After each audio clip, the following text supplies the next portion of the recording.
안녕하세요. 혹시 일하다가 다치거나 병을 얻어서 이 복잡한 절차들 앞에서 뭘 어떻게 해야 할지 막막하게 느끼고 계신가요? 괜찮습니다.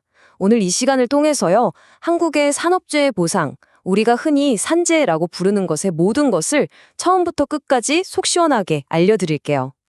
갑자기 사고를 당하면 몸도 마음도 너무 힘든데 막상 알아보려고 하면 서류는 왜 이렇게 많고 용어는 또 왜 이렇게 어려운지 정말 눈앞이 캄캄해지죠?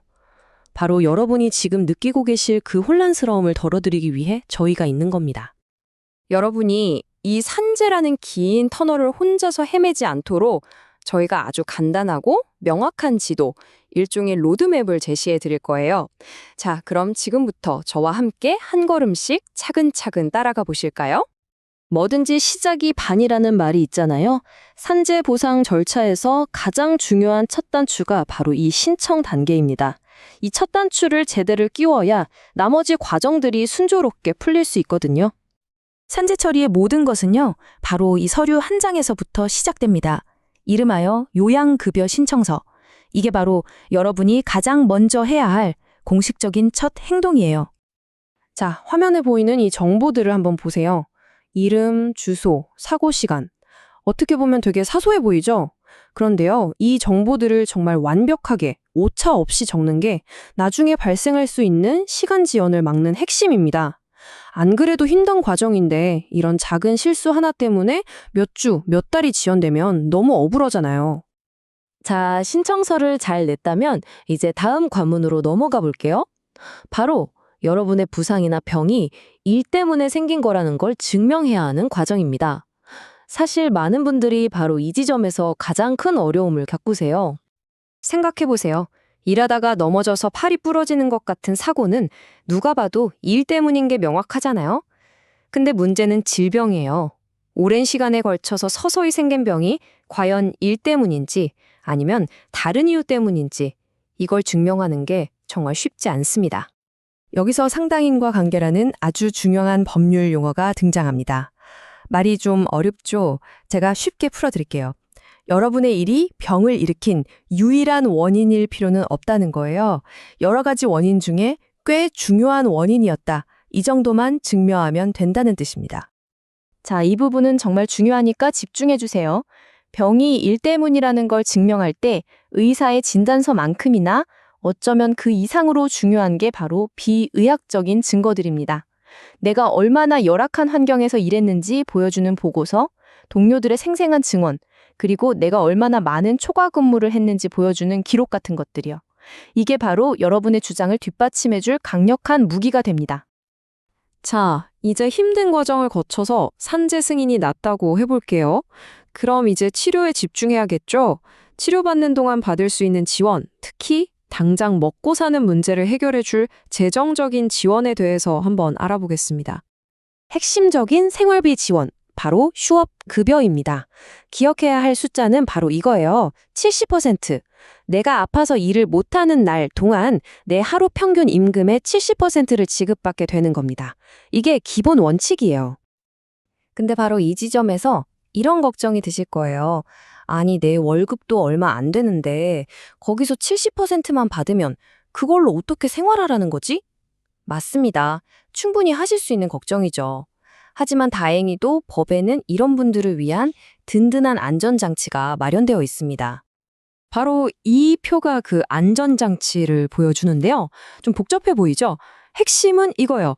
법으로 정해놓은 최소한의 기준보다 여러분이 받을 돈이 너무 적으면 70%가 아니라 90%로 올려주고요. 그래도 최저임금보다 적으면 최저임금 수준까지는 무조건 보장해준다는 겁니다. 가장 힘든 상황에 계신 분들을 보호하기 위한 최소한의 장치인 셈이죠. 치료가 모두 끝났습니다. 하지만 안타깝게도 우리 몸에 후유증이 남을 수 있잖아요. 이제부터는 그 후유증에 대한 장기적인 보상을 결정하는 정말 중요한 단계로 넘어가 보겠습니다. 바로 장애 등급을 받는 과정입니다. 다른 건 다 잊어버리셔도 좋은데요. 이 장애 등급 심사 과정에서 여러분이 딱 하나만 기억해야 한다면 바로 이겁니다. 우리의 목표는 7급 이상을 받는 것. 왜 하필 7급이냐고요? 그 이유가 바로 다음에 나옵니다. 자, 이 표가 모든 걸 설명해 줍니다. 8급부터 14급은요, 보상금을 그냥 한 번에 받고 끝나는 일시금만 가능해요. 그런데 7급 이상을 받게 되면 평생에 걸쳐서 매달 안정적으로 돈을 받는 연금을 선택할 수 있는 권리가 생깁니다. 이게 바로 7급이 우리의 장기적인 경제적 안정을 가르는 아주 중요한 분기점이 되는 이유죠. 그럼 이 장애 등급은 어떻게 받느냐? 절차는 크게 이렇게 4단계로 진행됩니다. 먼저 나를 치료해준 의사 선생님한테 진단서를 받고 청구서를 내고 공단에 직접 가서 심사를 받은 뒤에 최종 결과를 통보받는 거죠. 각 단계마다 꼼꼼하게 준비하는 게 아주 중요해요. 그런데 만약 공단에서 내가 기대했던 것과 다른 불리한 결정을 내렸다면 어떻게 해야 할까요? 여기서 그냥 포기하면 절대 안 됩니다. 지금부터는 이 불리한 결정에 맞서 싸우는 방법에 대해서 알아보겠습니다. 이 타임라인에서 다른 건 몰라도 이 숫자 하나는 꼭 외우셔야 합니다. 바로 91. 맨 처음 안 좋은 결정을 통보받은 날로부터 90일 안에 반드시 첫 번째 단계인 심사 청구를 해야 합니다. 이 골든타임을 놓치면 더 이상 다툴 기회 자체가 사라져버릴 수 있어요. 심사 청구나 재심사 청구는 말 그대로 공단 내부에서 저희가 다시 한번 볼게요 하는 절차예요. 하지만 행정소송은 차원이 다릅니다. 공단의 룰에서 벗어나서 완전히 독립적인 판사에게 법의 논리에 따라 처음부터 끝까지 다시 판단을 받는 거죠. 그래서 복잡하고 어려운 사건일수록 법원에서 결과가 뒤집힐 가능성이 훨씬 높습니다. 자, 이렇게 길고 힘든 산재 보상 절차의 마지막 여정입니다. 바로 다시 우리 사회와 일터로 성공적으로 돌아가는 것이죠.